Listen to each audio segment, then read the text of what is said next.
అతను చనిపోయేటప్పుడు అతనికి కూడా సర్టెన్ ఏజ్ వచ్చేసరికి ఇంకా అంటే ఇప్పుడు మనం ఉన్నామండి. ఇప్పుడు మనకున్న దరిద్రం ఏంటంటే మా పొలిటీషియన్స్ ఎవరైనా సరే ఎన్నాళ్ళనో అధికారం అది పార్టిసిపేట్ చేయొచ్చండి. బట్ వేరే యూఎస్ ఆ టైంలో యూఎస్లో 2 టర్మ్స్ అండి. ఫిబ్రవరిలో ఎక్కడన్నా నాకు తెలిసి యూఎస్లో 2 టర్మ్స్, మిగిలిన కంట్రీస్లో కూడా 2 టర్మ్స్. 2 టర్మ్స్ కొన్ని కంట్రీస్ ఎగ్జామ్షన్ అయ్యి ఉన్నాయండి.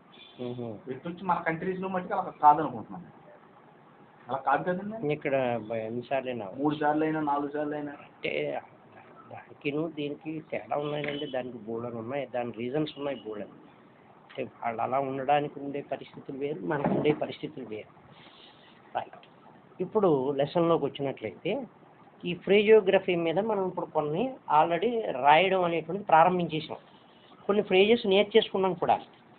కారణం ఏంటంటే ముందుగా అలా రాయడానికి కారణం దాని మీద ఒక ఐడియా రావడం గురించి అని ముందు రాస్తాం మనం. అసలు ముందు ఈ ఫ్రేజియోగ్రఫీ గురించి కనుక మనం మాట్లాడుకున్నట్లయితే అసలు ఫ్రేజియోగ్రఫీ అంటే ఏమిటో తెలుసుకోవాలి, అంతే కదా. ఫ్రేజ్ అంటే ఏమిటో తెలియాలి కదా. 2 లేక అంతకంటే ఎక్కువ పదాల యొక్క కలయికని ఫ్రేజియోగ్రఫీ అంటారు.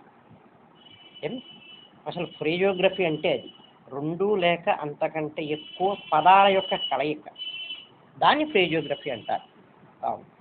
ఆ ఫ్రేజియోగ్రఫీ అంటే ఆ 2 లేక అంతకంటే ఎక్కువ పదాల కలయికతో వ్రాయబడేటువంటిది ఏదైతే ఉంటుందో దాన్ని ఫ్రేజియోగ్రామ్ అంటారు.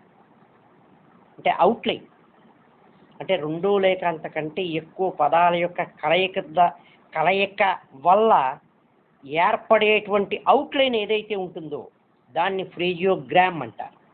అంటే షార్ట్ హ్యాండ్లో రాసే అవుట్లైన్ని ఫ్రేజియోగ్రామ్ అంటారని సింపుల్గా చెప్పాలంటే. అసలు ఫ్రేజియోగ్రఫీ అంటే మాత్రం 2 లేక అంతకంటే ఎక్కువ పదాల యొక్క కలయిక, దాన్ని ఫ్రేజియోగ్రఫీ అంటారు. ఫ్రేజియోగ్రామ్ అంటే ఆ outline, the resulting of outline is called a phraseogram. అది ఫ్రేజియోగ్రామ్ అంటే. అయితే అన్ని పదాలు ఏ పదాన్ని పడితే ఆ పదాన్ని కలిపేస్తే it is not a phraseogram or a phraseography. ఏది పడితే అది కలిపేయడం కుదరదు. ఇంకేతను అలా పదాలన్నీ ఏదో కలుస్తున్నాయి కదా అని చెప్పి రాసుకుంటూ వెళ్ళిపోవడం అనేటువంటి సరి అయినటువంటి సిస్టమ్ కాదు. దానికి కొన్ని నియమాలు ఉన్నాయి, కొన్ని రూల్స్ ఉంటాయి. ఫ్రేజియోగ్రామ్ అని రాయడానికి కొన్ని నియమాలు ఉంటాయి. ఆ నియమాలని అనుసరించి కలపబడి ఏర్పడేటువంటి అవుట్లైన్ ఏదైతే ఉంటుందో అదే ఫ్రేజియోగ్రామ్ అనాలి. లేదా ఆ నియమాలను అనుసరించి కలపబడేటువంటి పదాలు ఏవైతే ఉంటాయో వాటినే ఫ్రేజియోగ్రఫీ అనాలి. అంతేగాని ఏవి పడితే అవి కలిపేయడం అనేటువంటిది కుదరదు. అంటే ఆ నియమాలు ఏమిటి అంటే ఫస్ట్ మొట్టమొదటిది ఎలా ఉండాలంటే ఫెసిలిటీ ఉండాలి. ఫెసిలిటీ అంటే ఏముంది, పదంలోనే ఉంది, అది విడిగా చెప్పవలసిన పని ఏం లేదు దాని గురించి. ఫెసిలిటీ అంటే చక్కగా కలపడానికి అనుగుణంగా ఉండాలి. That is called facility. అంతేకాని ఏవో పదాలని ఏదో రకంగా కలిపేయడం అనేటువంటి it is not A correct word. కేవలం ఫెసిలిటీ కలపడానికి అనుకూలంగా ఉండాలి, అనుగుణంగా ఉండాలి, ఉంటేనే దాన్ని మనం రాయాల్సి ఉంటుంది. రెండో దగ్గరికి వచ్చినట్లయితే ఫెసిలిటీ తర్వాత లైనాలిటీ. రెండోది లైనాలిటీ కూడా ఉండాలి. అంటే లైన్కి మరీ దూరంగా కలుపుకుంటూ వెళ్ళడం, కలుస్తున్నాయి కదా అని చెప్పి అలా కలుపుకుంటూ వెళ్ళిపోకూడదు బాగా పైకి, లేదా కిందకి కలుస్తున్నాయని చెప్పి బాగా కిందకి కలుపుకుంటూ రావడం అనేటువంటి సరి అయినటువంటి విషయం కాదు. ఆ లైనాలిటీ ఎలా ఉండాలంటే అందులో కూడా పర్ఫెక్షన్ అనేటువంటి ఉండాలి. కొన్ని అబౌవ్ ద లైన్లో కలిపి రాయడానికి వీలవుతాయి, అక్కడే రాస్తాం. కొన్ని లైన్ మీద కలిపి రాయడానికి వీలవుతాయి, అక్కడే రాస్తాం. కొన్ని త్రూ ది లైన్ రాయడానికి వీలుగా ఉంటుంది, అలా రాస్తాం. మరికొన్ని ఇంకా ఉంది అది అక్కడితోటి. ఈ 3 మనకు తెలిసినవే, ఆల్రెడీ పదాల్లో మనం కాన్సనెంట్స్ అవి రాస్తుంటాం కాబట్టి మనకు తెలుసున్నది. అయితే ఇక్కడ మరోటి ఏమిటయ్యా అంటే కొన్ని లైన్ పైన ఉండేవి లైన్ పైనే ఉంటాయి, కొన్ని లైన్ మీద రాసేవి కొన్ని ఉంటాయి, ఈ రెండింటినీ కలిపి రాసేటువంటివి కొన్ని ఉంటాయి.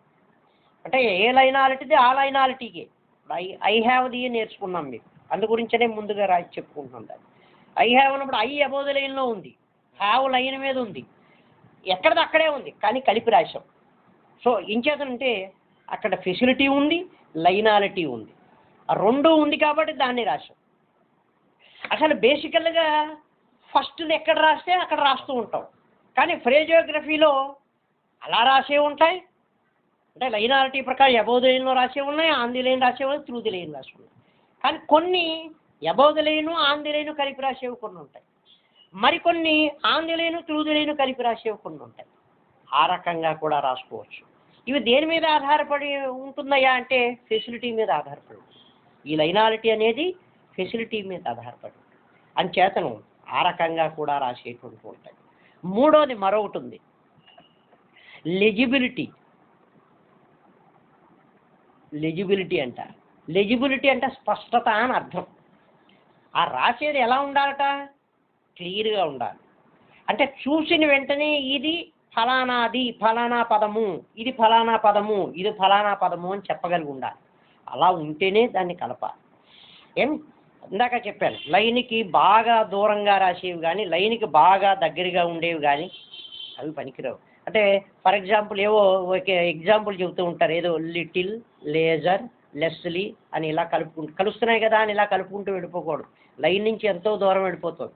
లిటిల్ అంటే మామూలుగా ఇలా కలిపి రాస్తారు, లేజర్ అంటే ఇలా కలిపి రాస్తారు, లెస్లీ అంటే ఇలా కలిపి ఇవన్నీ కలిపి పెడుతున్నాయి కదా అని చెప్పి ఇలా రాసుకుంటూ వెళ్ళిపోతే it is not A correct phrase. Line నుంచి బాగా దూరంగా వెళ్ళిపోయేది కరెక్ట్ ఫ్రేజ్ అవ్వదు. అలాగే మరికొన్ని ఎలా ఉంటాయంటే ఇలా కిందకి కలుపుకుంటూ వెళ్ళిపోతూ ఉంటాం, ఇలాగ ఎంత దూరం వెళ్ళినప్పటికీ ఇలా కలిసిపోతూ ఉంటాయి. It is not A correct. ఆ రాసే ఎలిజిబిలిటీ ఎలా ఉండాలంటే రాసేవి కొన్ని పదాలు, 2 పదాలైనా 3 పదాలైనా అయితే 4 పదాలైనప్పటికీ అవి ఎలా ఉండాలి అంటే ఎమికబుల్గా ఉండాలి. ఎమికబిలిటీ అంటే సులభతరమైనటువంటి వేలో ఈజీగా ఉండేలాగా, చూసిన వెంటనే గుర్తుపట్టేలా ఉండేలా వ్రాయాలి. అలాంటి వాటినే ఫ్రేజు లేదా ఫ్రేజియోగ్రఫీ లేదా ఫ్రేజియోగ్రామ్ అనాలి. అంతే తప్పించి కలుస్తున్నాయి కదా అని కలుపుకుంటూ వెళ్ళిపోకూడదు, లైన్ నుంచి మరీ దూరంగా రాసేయకూడదు, లైన్కి మరీ దగ్గరగా ఉండకూడదు. ఈ రకమైనటువంటి వాటిని మనం పరిశీలి, అది లెజిబిలిటీలో. ఇవన్నీ ఒకదాని మీద ఒకటి ఆధారపడి ఉంటాయి. ముందు ఫెసిలిటీయే, ఫెసిలిటీ అంటే కన్వీనియంట్గా ఉంటేనే. రెండోది లైనాలిటీ. ఈ లైనాలిటీ అనేటువంటిది ఫెసిలిటీ మీద ఆధారపడి ఉంటుంది. లెజిబిలిటీ ఈ రెండింటి మీద ఆధారపడి ఉంటుంది. లెజిబిలిటీ అంటే స్పష్టత అని అర్థం, క్లారిటీ ఉండాలి, చూసిన వెంటనే గుర్తుపట్టేలా ఉండాలి. కానీ ఇది ఏమిట్రా అని చెప్పి బుర్ర బాదుకుని ఆలోచించేలా ఉండకూడదు. That is called legibility. ఈ 3 లక్షణాలు ఉండేటువంటి వాటిని మంచి phrase, it is a good phrase అని అంటారు. గుడ్ ఫ్రేజ్ అంటారు. అంతేగాని అన్నింటినీ చెప్పుకోరు. అది ఇక్కడ గమనించాల్సింది. ఇకపోతే ఇంకో అనుమానం రావచ్చు, అసలు ఎందుకండి ఇవన్నీను, ఏమిటి దీనివల్ల ప్రయోజనం ఏమిటి? దీనివల్ల స్పీడ్ అనేటువంటిది గ్రేట్ స్పీడ్ పెరుగుతుంది అంటాడు రైటర్.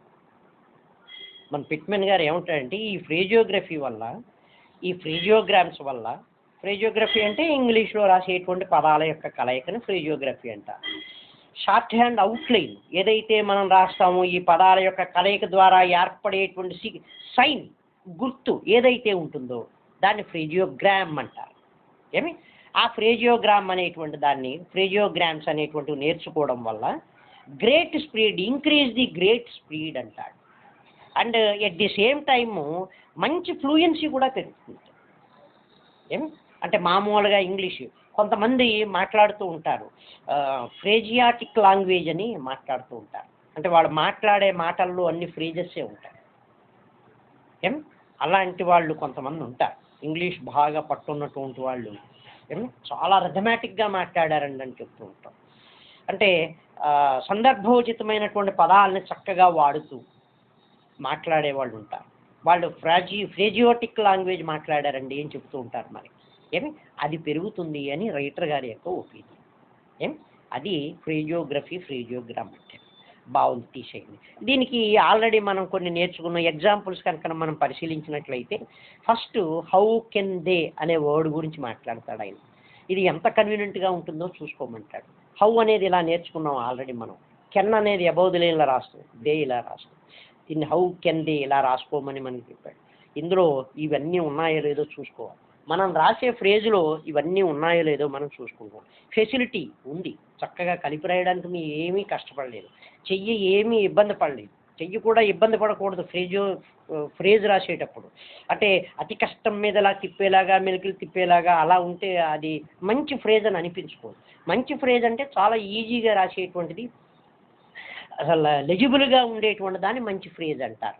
ఇగో హౌ కెన్ దేలో మనకు అలాంటివే కనిపిస్తున్నాయి కాబట్టి చక్కగా రాస్తాం మనం. హౌ అనేది, కెన్ అనేది, దే అనేటువంటి దాన్ని చక్కగా లైన్ మీద, హౌ అనేది లైన్ మీద రాయాల్సింది కాబట్టి మిగిలిందంతా కూడా దాంట్లోనే చూపించాడు. దీనికి ఓవల్ ఇండికేషన్స్ అవి ఉండవు కాబట్టి చాలా ఈజీగా చేసుకోవచ్చు.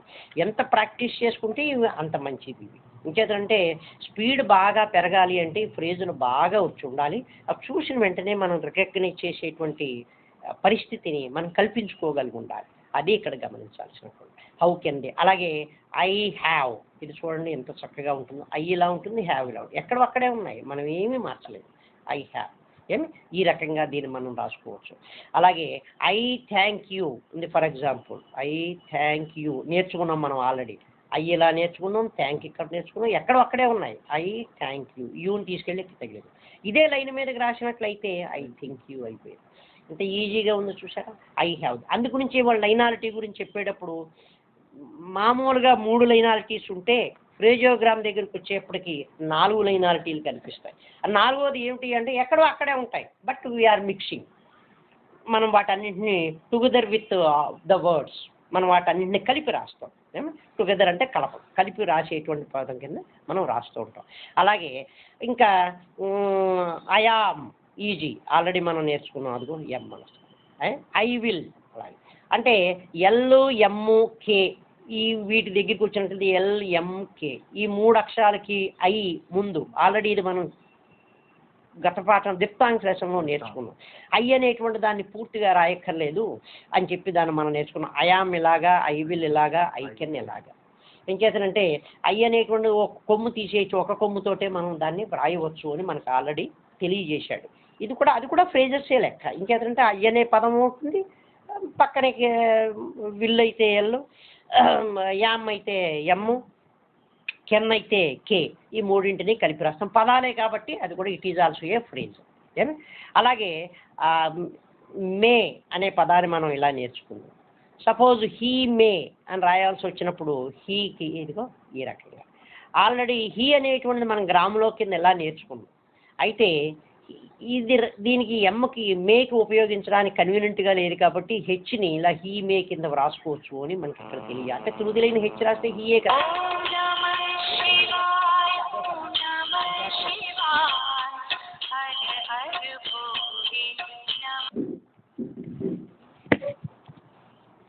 చుక్కబెడితే అదే కదా అని చేతను హీ మే ఈ రకంగా రాసుకో. అలా అయితే హీ మే అన్నప్పుడు ఇలా రాసాం. అదే ఇఫ్ హీ మే రాయాల్సి వచ్చినప్పుడు ఇదిగో ఇఫ్ మనం నేర్చుకున్న హీ మే ఈ రకంగా రాసుకుంటాం. హీ మే అన్నప్పుడు ఇలా రాసాం. ఇఫ్ హీ మే అన్నప్పుడు ఈ హిచ్ అనేటువంటిది కన్వీనియంట్ కాదు కాబట్టి ఈ రకంగా రాస్తాం. అంటే అక్కడ కన్వీనియంట్ కూడా మనం చూసుకుంటూ ఉంటాం, అది ఇక్కడ గమనించాలి. అలాగే మామూలుగా రాసినప్పుడు if he should know, if రాసాం మామూలుగానే, హీ అన్నప్పుడు మామూలు హీ నేర్చుకున్నాం, షుడ్ లాగే ఉంది, నో ఇలా రాసుకోవచ్చు. అదే హీ షుడ్ నో రాయాలి, హీ షుడ్ నో ఈ రకంగా రాస్తాం. మచ్ అనే దాన్ని మనం ఇలా నేర్చుకున్నాం ఆల్రెడీ గ్రామ్లో అనేటువంటి. ఇప్పుడు కొన్ని పదాలకి మచ్చి దీన్ని కలిపి రాయడం అనేటువంటిది సాధ్యం కాదు. అంటే చే అనేటువంటిది రాయడం అనేటువంటిది సాధ్యం కాదు. అలాంటి వాటిలో ఎం చే మచ్చి పూర్తిగా రాసుకోమంటున్నాడు. సపోజ్ సో మచ్ వచ్చింది, సో మచ్, ఇక సో ఇలా రాస్తాం, మచ్ ఎం చే. ఎందుకని ఎస్కి చే ఇలా కలిపితే దీన్ని అన్ఈక్వల్ లెంగ్త్ అంటారు. అంటే తెలియదు కదా ఎస్ ఏ ఉందో అనేటువంటిది మనకి తెలియదు, ఇది ఏ అక్షరం ఏమిటి అనేటువంటిది. ఈ మోడల్లో ఉండే అక్షరం మనం ఏం నేర్చుకోలేదు కాబట్టి తెలియదు కదా మనకి. సో మచ్ అన్నప్పుడు ఈ రకంగా టూ మచ్ రాయాలి. సపోజ్ టూ మచ్, టూ కూడా అంతే, టూ ఇలా రాస్తాం, చే ఇలా కలిస్తే అన్ఈక్వల్ లెంగ్త్ ఉంటారు దీన్ని. అంటే కలపడానికి వీలుగా లేనివి అని అర్థం. అందుకని టూ మచ్ అన్నప్పుడు ఈ రకంగా రాసుకోవాలి. సో మచ్ టూ మచ్ అన్నప్పుడు ఈ రకంగా రాసుకోవాలి. అలాగే హౌ మచ్ ఈ రకంగా రాసుకుంటాం. అలాగే వర్ అనేటువంటి దాన్ని మనం నేర్చుకున్నాం, డబ్ల్యూఆర్ఈ. ఇలా డౌన్లోడ్ ఆర్ కింద రాయొచ్చు, లేదా వేరే కింద రాయొచ్చు. ఇది కానీ అది కానీ ఉపయోగిస్తాం. అయితే ఏది కన్వీనియంట్ అనేటువంటిది మనం చూసుకోవాల్సి ఉంటుంది. దాన్ని బట్టి దేవర్ ఇలా రాసుకోవాలి. ఇలా ఇంకేంటంటే దేకి డౌన్లోడ్ ఆర్ అనేటువంటిది అన్ఈక్వల్ లెంగ్త్ అవుతుంది. అంచేత దేవర్ అనేటువంటిది ఇలా రాస్తాం. అలాగే యూవర్ రాసాం ఫర్ ఎగ్జాంపుల్, ఇదిగో ఇలా రాస్తాం. ఇఫ్ యూవర్ ఇదిగో ఇలా నేర్చుకోవచ్చు. ఆల్రెడీ మనం నేర్చుకున్నాం, రాశాం కూడా దాని గురించి. ఇఫ్ హీవర్ రాయాలి, ఇఫ్ హీవర్ ఈ రకంగా రాస్తాం. అలాగే ఆఫ్ బై అబౌవ్ ఇలా రాస్తే ఆఫ్ మీ, ఇలా రాస్తే టు మీ, ఈ రకంగా మనం రాసుకోవచ్చు. ఆఫ్ మీ టు మీ ఈ రకంగా కూడా మనం ఉపయోగించుకోవచ్చు. అలాగే ఇంకపోతే నెక్స్ట్ ఇవి మామూలుగా పదాల్లో ఉన్నాం. వీటిని ఆల్రెడీ మనం కొన్ని ప్రాక్టీస్ చేసుకున్నాం. మనకి ఇక్కడ చూపించడం గురించనే ముందు ప్రాక్టీస్ చేసుకున్నాం. పోతే నెక్స్ట్ ది అనేటువంటిది ది ఉంది. ది అంటే సుక్కను పెడితే ది అవుతుంది అని ఇంతకు ముందు లెసన్లో ఎక్కడో నేర్చుకున్నాం. ఇప్పుడు దీని ఇలానే కాకుండా దేనికైనా కలిపి రాసేటప్పుడు 2 రకాల ది రాయొచ్చు. 2 దీస్ రాయొచ్చు, 2 రకాల ది. ఒకటి దాన్ని ఏమంటారంటే టిక్ దీలు అంటారు. టిక్ ది అని చెప్తారు. టిక్ ది అంటే చిన్న టిక్ని ఇస్తాం అన్నమాట దాన్ని. అది 2 రకాలుగా ఉంటుంది. కింద నుంచి పైకి రాసేటువంటిది, లేదా పైనుంచి కిందకి రాసేటువంటిది. అంటే కన్వీనియంట్ని బట్టి. సపోజ్ ఆఫ్ ది రాయాలి, ఆఫ్ ఇలా రాస్తాం, ది అదిగో అలా కలిపి రాస్తాం. ఆల్రెడీ నేర్చుకున్నాం మనం. ఆఫ్ ఇలా ఉంది, ఇగో చిన్న టిక్ని యాడ్ చేసాం. అది ఎలాగంటే పైనుంచి కిందకి రాసాం ఆఫ్ ది. టు ది ఇదిగో ఇలాగ. ఐ హ్యావ్ ది మనం నేర్చుకున్నాం ఆల్రెడీ. ఐ హ్యావ్ ది ఇలా రాశాడు. దీన్ని టిక్ ది అంట. కలిపి రాసేటప్పుడు మాత్రమే దీన్ని ఉపయోగించాలి. దీకి ఎక్కడ పడితే అక్కడ ఉపయోగించడానికి అవకాశం ఉంది. ఓన్లీ కలిపి ఇండివిజువల్గా అంటే చొక్కే. దేనికైనా కలిపి రాసేటప్పుడు మాత్రం మనం టిక్ దీన్ని ఉపయోగిస్తాం. అది కన్వీనియంట్ని బట్టి, అది ఎలా వీలుగా రాయగలిగితే అలాగ. సపోజ్ ఇఫ్ ది రాయాలి, ఇదిగో ఇలా రాస్తాం. టు ది రాసాం, ఇదిగో కిందకి రాసాం. కిందకి డౌన్వర్డ్ టిక్ ది అంటారు దాన్ని. డౌన్వర్డ్ టిక్ ది అంటే పైనుంచి కిందకి రాసేటువంటిది. షుడ్ ది ఇదిగో ఇలాగ. విత్ ది ఇలాగ. బై ది అలాగ. ఇఫ్ ది ఇవన్నీ పైనుంచి కిందకి రాసి, కింద నుంచి పైకి రాసే ఉంటాయి. అప్వర్డ్ టిక్ ది అంటారు దాన్ని.